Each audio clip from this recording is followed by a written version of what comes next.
3 qershor. Besim për të pamundurën.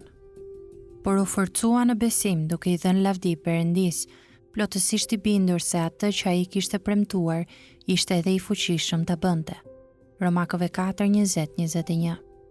Pali ka në mendje një arsye të veçantë pse besimi e përlëvdon hirin e ardhshëm të Perëndis.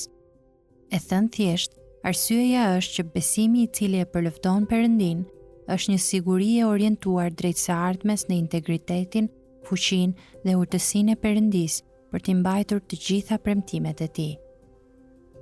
Pali ilustron këtë besim me reagimin e Abrahamit ndaj premtimit të Perëndis, që ai do të ishte ati i shumë kombeve, edhe pse ishte plak dhe gruaja e tij ishte shterp, Romakëve 4:18. Ai, duke shpresuar kundër çdo shprese, domethënë, ai kishte besim në hirin e ardhshëm të premtimit të Perëndis, pavarësisht çdo prove njerëzore për të kundërtën. Dhe, duke mos qenë i dobët në besim, nuk e mori parasysh trupin e tij, i bërë tashmë i vdekur, ishte pothuajse 100 vjeç, as barkun e vdekur të Sarës.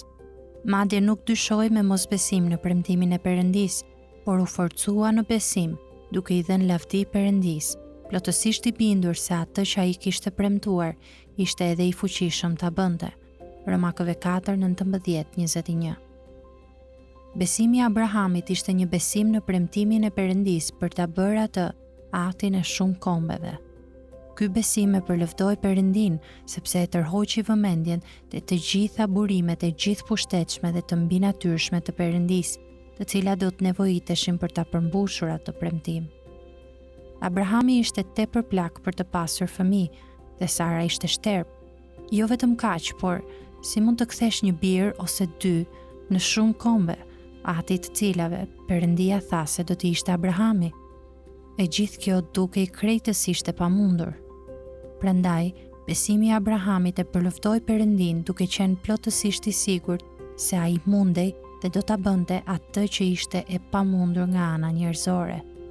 Ky është besimi që jemi thirrur të kemi, që Perëndia do të bëjë për ne atë që s'mund ta bëjmë dot kurrë për veten tonë.